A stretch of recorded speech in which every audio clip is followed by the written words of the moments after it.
সকলকে আমার আনন্দিত জয়গুরু। আজ আলোচনা করব ইষ্টভীতি নিয়ে। ইষ্টভীতি নিয়ে বিস্তারিত আলোচনা করব আজ। প্রথমত বলি নিখুঁত ইষ্টভীতি পালন বিধি। আমরা অনেকে ইষ্টভীতি পালন করি, কিন্তু সেটা নিখুঁতভাবে হয় না। ইষ্টভীতি করার সময় কোনো স্বার্থবুদ্ধি বা কোনো প্রত্যাশা যেন না থাকে। এটা হবে অপ্রত্যাশী ভক্তি অবদান। দ্বিতীয়ত ইষ্টভীতি করতে হবে অন্ন জল গ্রহণের পূর্বে, অতি প্রত্যুষে, সূর্যোদয়ের পূর্বেই। এজন্য পরমদয়াল শ্রী শ্রী ঠাকুর বললেন, অরুণ উষার আগেই করিস রাত্রি শয্যা সকল ত্যাগ, ওই রাগেরই অনুরাগে করিস ইষ্টভীতির ত্যাগ। রাতে ঘুমিয়ে যখন উঠিস আরাধনা করে তখন হৃদয়ে ভরা ওই অবদান, যেমনি জাগে তেমনি জয়। তৃতীয়ত মা ছেলেকে যেমন আগ্রহ নিয়ে দুধ খাওয়ায়, সেই রকম আকুতি ও ভক্তি নিষ্ঠা নিয়ে ইষ্টভীতি করতে হয়। এরপরে হচ্ছে ইষ্টভীতির টাকা। দৈনিক আয় উপার্জন থেকে ইষ্টভীতি করার চেষ্টা করা দরকার।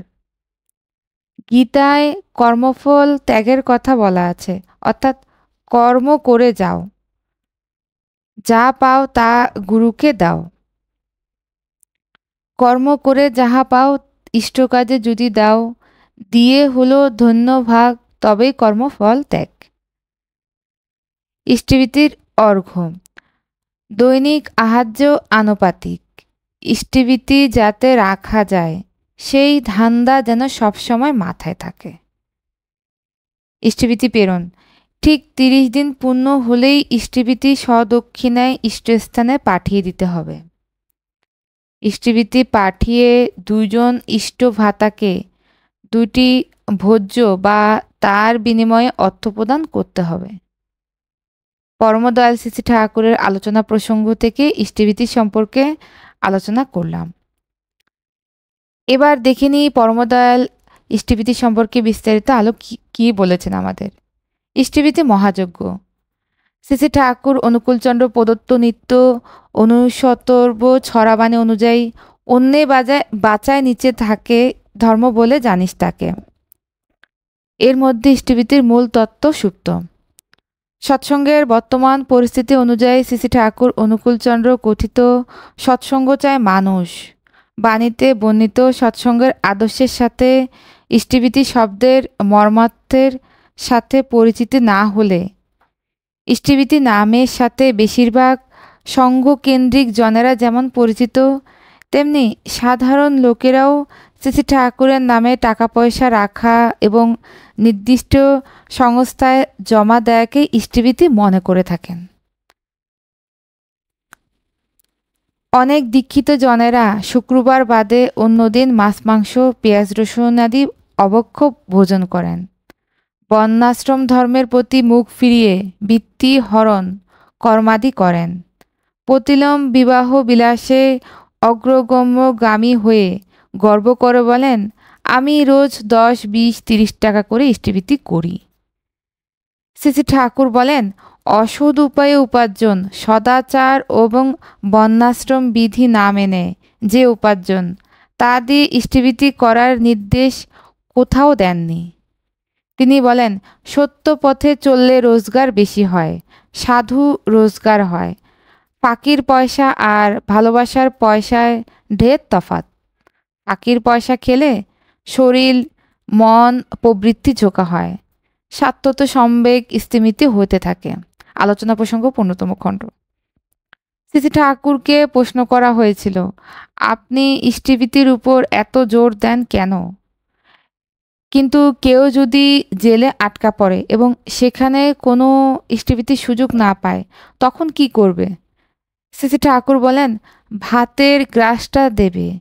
ভাত যদি না পায় তবে জল নিবেদন করবে।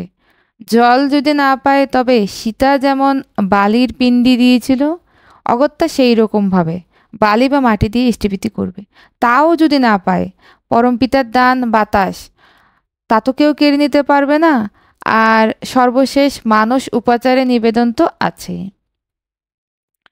সেখানে চেষ্টা করতে হবে সক্রিয়ভাবে ইষ্টের ইচ্ছা পরিপূরণের ভিতর দিয়ে, যাতে তাকে তৃপ্ত ও তুষ্ট করা যায়। আলোচনা প্রসঙ্গ চতুর্থ খণ্ড।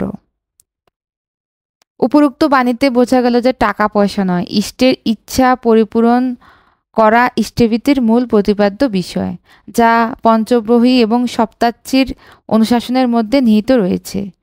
যুক্তি অনুযায়ী ওই অনুশাসন যারা মানছেন না, তারা তাহলে ইষ্টভীতি করছেন না।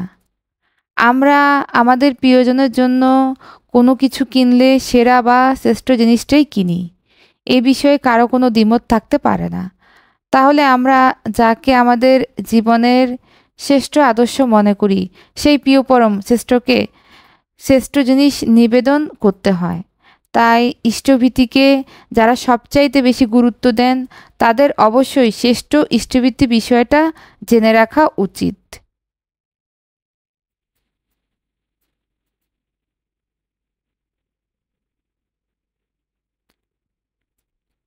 ইষ্টভীতি নিবেদন করার পর শ্রী শ্রী ঠাকুর নিম্নোক্ত বাণীর মাধ্যমে অগ্নিহোত্র করার নির্দেশ দিলেন। তা হলো, তুমি যখন তোমার ইষ্টে বা আচার্যে ইষ্টার্ঘ্য বা ইষ্টভীতি নিবেদন করো, সেই নিবেদন বা সমাপ্তির সঙ্গে সঙ্গেই শ্রদ্ধাতুৎসারণী অন্তঃকরণে অন্তর আবেগ দিয়ে বলো, হে দেবতা, হে আমার আচার্য, হে আমার প্রিয় পরম, আমি আমার শ্রদ্ধাকে তোমাকে আহুতি দিতেছি। ইহাই অগ্নিহোত্রের তাৎপর্য। কারণ অগ্নি হচ্ছেন ইষ্টদেবতা ও ব্রহ্মবিদ আচার্যের প্রতীক। আমরা প্রতিপত্তিকে ইষ্টভীতি অর্ঘ্য নিবেদন করার সময় এইটা বলবো। শ্রী শ্রী ঠাকুর পথের করি গ্রন্থে ইষ্টভীতি বিষয়ে বলেন, ইষ্টভীতি মানে হচ্ছে সাংসারিক কোনো কর্মে হস্তক্ষেপ করিবার পূর্বেই ইষ্ট পেশনাত্ম সংগ্রহ ও সংরক্ষণ পূর্বক অন্তত নিজের আহার্য পরিমিত ভোজ্য নিবেদন করা। ইষ্টভীতি ভোজ্যই রীতি, অনুকল্পে জোটে যা, বিনিময়ে তাই পাওয়া যায়, এমনি দিয়ে রাখিস তা। ইষ্টভীতি ইষ্টেরই প্রাপ্য, অন্য কারো কিন্তু প্রাপ্য নয়। ওই অর্ঘ্য দিয়ে ইষ্টকর্ম করা হবে। ইষ্টকর্ম মানে পুত্রকর্ম, যা প্রকৃত ইষ্টভীতির মন্ত্রের মধ্যে নিহিত রয়েছে। ইষ্টভীতি যদি নিয়মিত করি, ইষ্টভীতি যদি ৩-৪ মাস অন্তর পাঠায়, তাহলে ক্ষতি কী? শ্রী শ্রী ঠাকুর বললেন, ইষ্টভীতি বিধির ব্যত্যয় হলে সুখ শান্তিও ব্যত্যয় রকমে চলে আমাদের জীবনে। একজন জিজ্ঞাসা করলেন, ভোরে বিছানায় বসে বাসি কাপড়ে ইষ্টভীতি করতে পারি? শ্রী শ্রী ঠাকুর বললেন, করা যায়, তবে যতটা পবিত্রভাবে করা যায় ততই ভালো। সামর্থ্য না থাকলে ইষ্টভীতি করব কীভাবে? প্রয়োজন হলে ভিক্ষা করে করবে, নইলে ফুল ফল জল যা জোটে তাই দিয়ে করবে। তবে নিজে যদি অন্ন জল গ্রহণ করো, তবে ইষ্টের জন্য ভোজানুকল্পে যা পারো তাই নিবেদন করবে। যোগ্যতাকে কখনো ফাঁকি দিও না। অনেকে বোঝে খুব, কিন্তু ইষ্টভীতিটাই ঠিকমতো করতে পারে না। শ্রী শ্রী ঠাকুর, তার মানে নিষ্ঠার অভাব। ইষ্টভীতির মতো অমন জিনিস নাই। অতি উপাদেয়, it is a born to the wing, এটা সত্তার প্রতি একটা বর। শ্রী শ্রী ঠাকুর, ইষ্টভীতির ফল অশেষ। ইষ্টভীতি যারা উদর্গ আগ্রহ নিয়ে করে, এমন কাম নেই যে তারা পারবে না, অবশ্য সম্ভবতার ভেতর হলে। আলোচনা প্রসঙ্গ 49 খণ্ড। একদিন কথা প্রসঙ্গে একজন জিজ্ঞাসা করলেন, বাবা, আমি সাধ্যমতো ইষ্টভীতি করি, কিন্তু মনে তৃপ্তি হয় না তাতে। ভাবি কবে যোগার্ঘ করতে পারবো, পরক্ষণে মনে হয় সামান্য আয়, ইষ্টভীতি বাড়ানোর টাকা পাবো কোথায়? শ্রী শ্রী ঠাকুর হাসতে হাসতে তুরি বললেন, টাকা কোথায়? তোমার ওই আন্তরিক সাধু সংকল্পই হয়তো অদূর ভবিষ্যতের অজস্র শুক্ল অর্থের জনপ্রিয় হয়ে উঠবে। মাথা খাটাও, অর্জন পত্রটা ও ইষ্টভীতির পরিমাণ বাড়িয়ে চলো। তোমার অগোচরে আপোষে আপযোগ অর্ঘ্য করবার সামর্থ্য গজিয়ে উঠবে তোমার ভিতরে। তোমার শক্তির সীমারেখা তোমার তো জানা নেই। তোমার আগ্রহী বলে দে তুমি খুব পারবে, ঢের পারবে। এক নেংটে পারে, আর পারে খুব অত্যপান। তবে প্রকৃতপক্ষে নেংটেরাই পারে, ধনীরা পারে খুব কমই।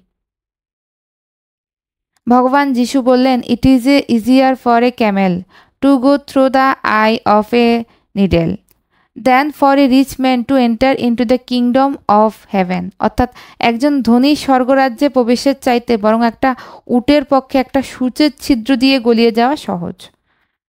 আলোচনা প্রসঙ্গ চতুর্দশ খণ্ড।